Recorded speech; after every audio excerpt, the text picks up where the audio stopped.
A sentence is a group of words that expresses a complete thought. It has a subject and a predicate. Those are the two parts of a sentence. The subject is doing, feeling, or experiencing, or being something in the sentence.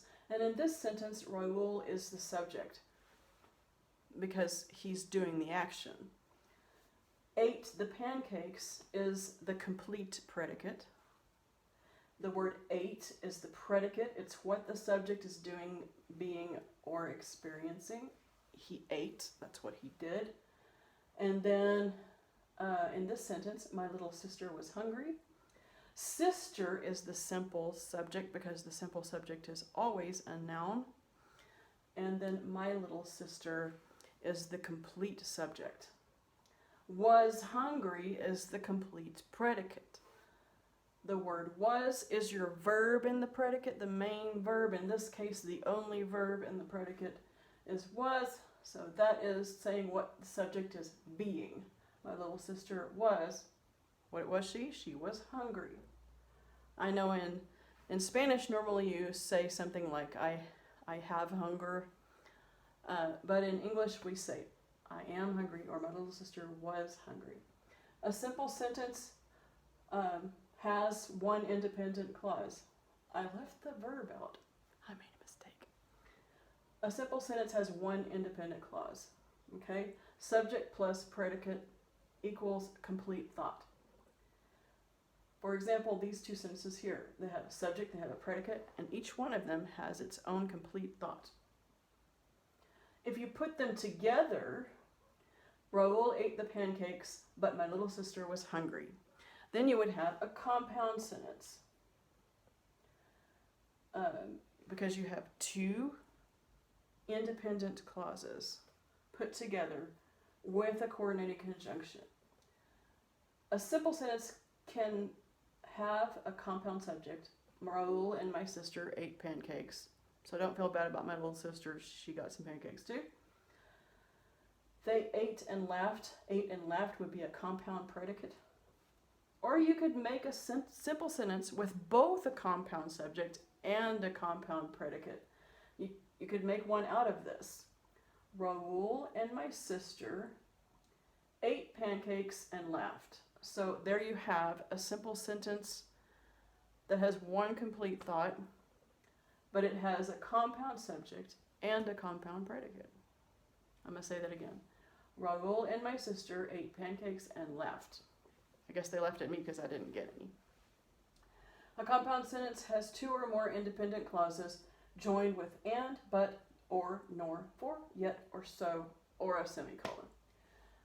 So, again up here, Raul ate the pancakes, but my little sister was hungry. So I joined it with the coordinating conjunction but, and that makes it a compound sentence. If you just join them with a comma, Raul ate the pancakes, comma, my little sister was hungry, you have a mistake called a comma splice. That's not good. To join two sentences together into a compound sentence, you need to make sure that you use adhesive that's strong enough. You can't do it with no adhesive. Just stick the two sentences together and fail to put anything between them.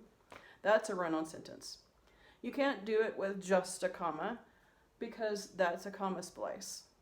Sometimes I will say that a comma splice is a type of run-on sentence, and it is because it goes on without really joining them together. It's like if you put two bricks together with some masking tape. That's not enough adhesive to put two bricks together. They will fall apart. You need something stronger, and in our case, you need a conjunction or a semicolon. A compound sentence has two or more independent clauses joined with one of these conjunctions or a semicolon. Doing predicates are action verbs that can be transitive like this. Kick the ball. That means the action of kicking is transferred to the ball. The motion is transferred. Or intransitive. You should go. And there's nothing after that one, but sometimes with some intransitive verbs in sentences, there will be something after it, but it's not an object. it's not transferred to an object. For example, you could say, you should go away, or you should go to the store, or you should go hungry. None of those are objects. The action of going is not transferred to the store. The store doesn't go anywhere. The action of going is not transferred to away, because it's not a thing. Away is not a thing. It's just telling you where to go. Transitive verbs have direct objects. They can also have indirect objects. Up here, the ball is the direct object because it receives the action of kicking. What could we do? What could we add that could be an indirect object? You should remember this from last year. An indirect object receives the direct object. So, kick me the ball. Kick me the ball! That means that I'm going to be receiving the ball. If you say kick the ball to me, that's not an indirect object because you have a preposition in there and it changes the grammatical structure of the sentence. So the indirect object always comes right before the direct object. You could say kick me the ball or kick Miss Annie the ball or, something like that. Let's see. Being verbs are linking verbs. They can have predicate nouns like this. Mr. Velez is a teacher. So is your linking verb. It links Mr. Velez and teacher together. Okay? You could put more words in there. That man, Mr. Velez, is a good teacher. But you would still have the linking verb, linking teacher with Mr. Velez. They can have predicate nouns or predicate adjectives, like this one. Are you crazy? In this case, it's an interrogative sentence or a question, so the subject did not come first. You is the subject. Are is your linking verb. It links you with crazy. Okay? So, just showing you something a little bit out of order there. Because questions in English have different word order. We're going to go through these sentences below and see what kind of end punctuation they need to have, what kind of sentences they are, and if there's anything that we can do to improve them or change them in any way. So, declarative sentence, Doctor Who is a science fiction show. That could be a declarative sentence, but then I put, isn't it? So that makes it kind of a question, doesn't it? Doctor Who is a science fiction show. Okay, so if you remember last year, you need to underline the name of the show. It needs a question mark at the end because it has a question at the end. We'll talk more about this kind of question later this year maybe, but just looking at this. If you wanted to abbreviate Doctor, it would be DR period, Doctor Who. But in this show, the name of the show, they normally don't abbreviate it.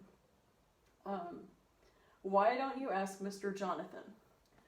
Normally we do abbreviate Mr. in almost every case, and it's MR period. But you should know that. Abbreviations. Gotta know them.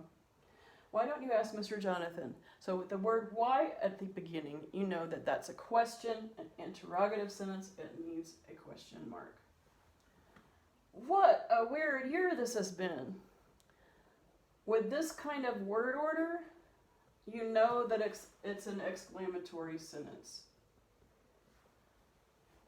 The exclamatory sentences could start like this. What a weird year this has been. What a big boy you are. What a beautiful day it is. Those kinds of things like that. And then they have that verb at the end, subject verb at the end. This is the subject, simple subject. This is the simple predicate, has been. And then what a weird year goes with has been. Has been is a linking verb, linking this with what a weird year. I'm going to go back in a minute and do the subjects and predicates of these too. Please let me try again. I will do better this time. The beginning of this is an imperative sentence with the understood subject, you. In English, remember, the only sentences that that should have an understood or unspoken subject are imperative sentences that give a command. Please let me try again. That part's imperative. I will do better this time. That part is declarative. And right now we have a run-on sentence because there's nothing sticking these two sentences together. Let's just stick a semicolon in here in this case. And now they're stuck together fine. And we're going to put a period here because that second part is a declarative sentence. Even if you say please, it's still imperative, by the way. We have been on lockdown for 6 months, has been boring. This kind of sentence I've seen many times in student writing. We need to get rid of that. What we need to get rid of is not only that it's a run-on sentence, but that the second part of the sentence has no subject. So let's see. We have been on a lockdown, so we have subject. We have been, simple predicate. On lockdown, that is a prepositional phrase acting like a predicate adjective. For 6 months, another prepositional phrase telling the extent of time. And then it says has been boring. We need to give that a subject. And I'm going to put the word it as the subject. It has been boring. But I still need to fix the run-on. And I'm going to put a period in this case and make it to 2 sentences. It has been boring. You could use a semicolon like we did the other one. You could say, comma, and it has been boring. The main reason I put a period is because I didn't have room to write and. These kinds of things are what you're going to see in your first workbook assignment that I am going to be posting right after I post this video. We will start the workbook pages together during our meet tomorrow, so you do not need to start them, but it would be great if you had the ability to print the pages so you can look at them while we're starting them together. Yeah, and so be ready if you have any questions tomorrow during the meet. Otherwise, we'll just kind of start, you know how I do sometimes, we just start the pages together. Be prepared as you come to the meet tomorrow. Be punctual, because you know that if you don't come at the beginning, you may miss the whole meeting. Be productive. Use the time wisely. Write the notes. Work in your workbook. Like, use your time wisely. And be respectful. All those things will amount to a good student and a good year. Have a nice day.